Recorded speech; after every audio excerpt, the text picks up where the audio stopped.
Magandang araw siguro.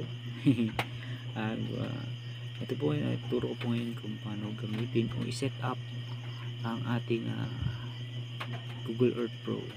Bari na set up naman natin nung nakaraan. Ngayon mayroon po akong papakita na sinabi ko na gagawin po natin para ma-set up. Ito po siya. Yan, kung paano, anong po mga ano pong gagawin dito, kumbaga ano po yung mga function nila. Yan, natin siya. Yan, bali dito po siya. Ang announcement po, ang tinatawag na announcement po, siya po yung yan, papakita po kung saan po yung mga area. Yan, area. Ito po yung announcement siya. Yan, yan, ito po yan.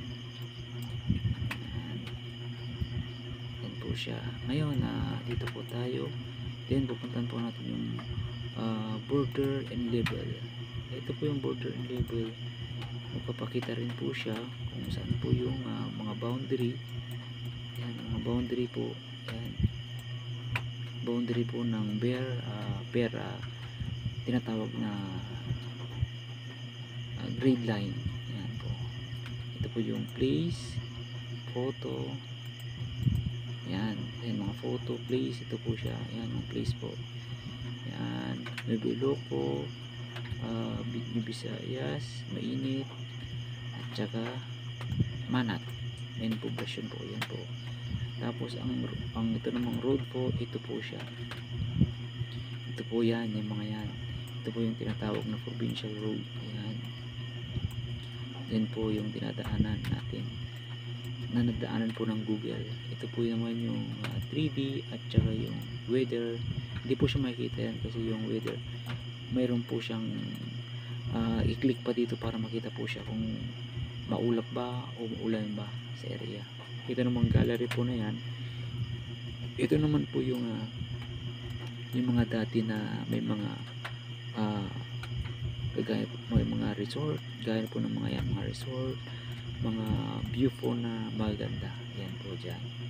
And then ito po yung terrain. Ang tinatawag po na terrain, ito po yung mag-iiba yung nakita niyo po. Makikita mo kung gaano kataas yung bundok. Gaano kataas yung bundok. Yan, makikita mo siya. Yan po yung area. Kung makikita niyo po siya, magbabago po nung parang figure po niya. 3G yung tinatawag. Yan po siya. Yan po yan. Yan. Makikita niyo po siya. Di ba parang nag-iba po siya? Parang tumataas po siya. Yan ang mga elevation po niya. Diyan po makikita nyo. Yan. Yan po makikita. Pero pag dito naman sa baba, yan, makikita rin yung mga ilog. Ito po yung mga tinatawag ng mga ilog. Yan, makikita nyo naman po, mapakalaki yung mga ilog na yan.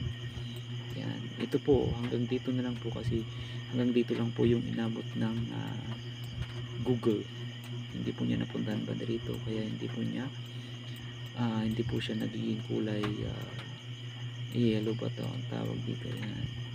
Yan lang po.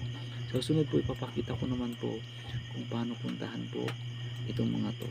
Yan, para makita nyo po yung area, kung ano po yung nandyan sa area natin.